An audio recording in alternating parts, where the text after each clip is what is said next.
Espresso machine maintenance. Something I'm personally terrible at doing, even though it's scheduled into my calendar once a week. Somehow I forget to do it. Luckily, I don't have to clean my machine often at all because I have baked these habits into my coffee routine.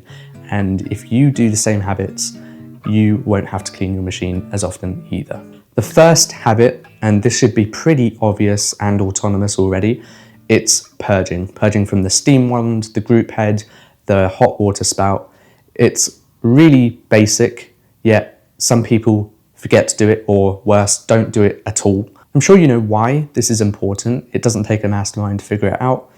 Bacteria, coffee grounds, coffee oils, milk that's hardened on the inside and outside of the steam wand. It takes 5 seconds, it should be automatic.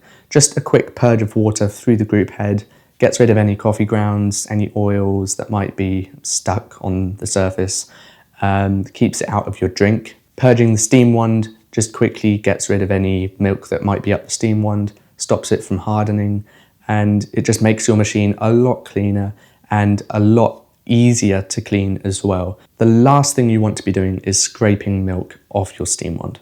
What happens when you don't do this? Probably what you expect, which is the group head gets increasingly dirty and the oils, the coffee oils, make it harder for the gasket to create a proper seal when you put your portafilter in. So there's a slight risk of the portafilter just blowing off if it's particularly oily, which I hope it doesn't get to that point. The steam wand, of course, is going to build up milk, hard milk on the outside and inside of your steam wand, which means more cleaning for you later down the line and less steaming power, or worse, a completely blocked wand.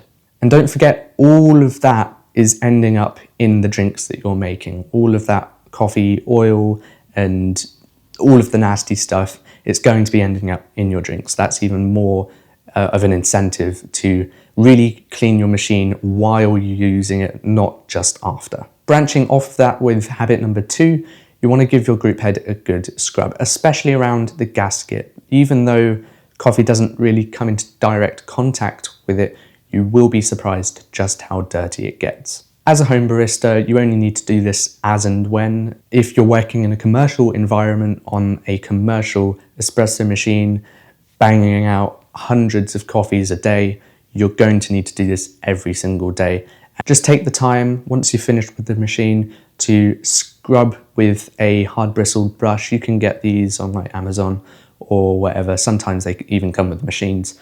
And you just want to scrub the outside of the gasket where it comes into contact with the portafilter, and also the metal locking bits, the little divots in the metal, to make sure that it's all clear of any oils, any coffee grounds, and that your portafilter can make a proper seal. When cleaning the gasket, just use some hot water and a hard bristled brush, and just get inside and make sure it's really well scrubbed. You can use hot water and a little bit of Perlicaf. Try not to use too much or soak it in Perlicaf because it can erode rubber. What happens if you don't clean the gasket? Well, it will wear quicker. If you have coffee grounds up there, it's going to dig into it and create more friction, which just wears the gasket out more.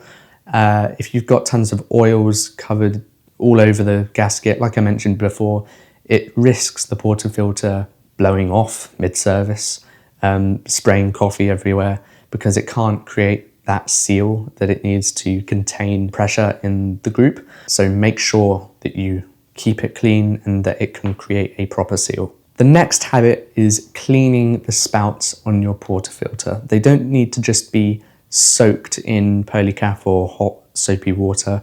They also need to be taken off and given a good scrub, and this is the part that people miss. During service or over time through casual use, as coffee passes through the portafilter and out through the spouts, coffee builds up, it creates a layer, and because it's a hot portafilter, it welds itself to the inside. This builds up pretty quickly, especially in a commercial environment. Soaking the whole portafilter and the spouts in pearly calf isn't always enough. If you do it frequently, it takes 5 seconds to do. You just need a wire brush, pass it through the spouts and through the portafilter, and that just makes sure that your portafilter is super duper clean and that you're producing the cleanest, best coffees you can. If you don't clean the portafilter and the spouts often enough or well enough, then you will end up with the taste of old coffee leaching into your espresso, and nobody wants that. The next habit is to make sure that the water filter in your espresso machine, if you have one, is fully functioning. It is super easy to use a water filter well past its effective lifespan without even knowing, because you put it in the water in the reservoir and you just forget about it. So you need to make sure that the filter that's in your reservoir is functioning and is filtering water. And this is especially important if you're living in a hard water area. Maybe you're living in the city. That water, if it's not filtered, can cause scale buildup to occur a lot quicker than water from other areas or different types of water. So it's super, super important that you filter your water, make sure that your water filter is working. The best way to tell is to taste the coffee. If it's tasting good, then that's great. If you're noticing that it's tasting different to when you put the filter in a couple of months ago, then that's a sign that you need to replace the filter. What happens if you don't replace the filter, or you don't use one at all and you put hard water into your machine? Well, the taste might not be great. You might find that the taste is slightly bitter and over-extracted tasting. But more importantly, I think, is the scale buildup that will happen inside the machine. If you have hard water, like I was saying earlier, your water affects how fast the machine builds up scale. So if you have hard water, you're going to need to descale and properly, thoroughly clean that machine a lot sooner than you would if you were using softer water or filtering that hard water. And then the last habit, this is kind of a niche one. It's for the people that don't use their espresso machines very often, or they have their espresso machine next to the window like I do. And that's keep the water out of your reservoir when you're not using the machine.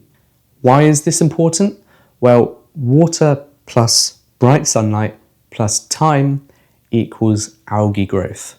If you have an espresso machine next to a window, its water reservoir is full and you only use it once a week, maybe once every fortnight, and you've got bright sunlight coming through the window and it's shining into that water reservoir, you're going to get algae growth.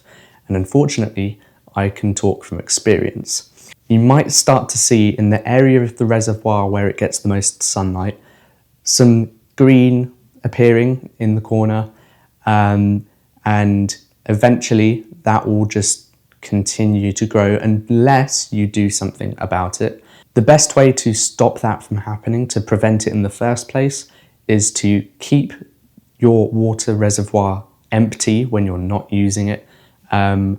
Make sure that air can get to the reservoir, it's not closed. So if you've got a little open top like this, make sure it's open, and just keep the water that you're using in a jug or a plastic bottle or something like that. And then when you want to use the machine, just pour in the amount that you need, use it. Any water that's left over, pour it back into that bottle or container. And make sure that that container that's containing the water is away from sunlight as well. Otherwise, you'll just have the same problem. If you do notice algae growth in your water reservoir, what you want to do is take the reservoir out, pour out all the water, give it a good scrub inside and let it air dry. And for the machine, once the reservoir's air dried, you can put it back in. It's important that you run some descaler through the machine and some Polycaf or similar espresso machine cleaner, just to make sure the inside is super clean, because you can get to a stage where the algae starts to move into the machine and start colonizing the pipes. And when you do get to that stage, it does mean opening up the machine and scrubbing all of the pipes with a pipe cleaner, which nobody wants to do. So it's super important that you just do some precautionary steps and prevent that from happening. Hopefully you never see any algae growth anywhere in or on your machine. I thought I'd mention it because I didn't want what happened to me to happen to you. And it's kind of a niche thing, a niche bit of information. It's not something people think about. And as long as you keep your water reservoir empty and you only use as much water as you need, just filling it up and emptying it as you go, you should be good to go.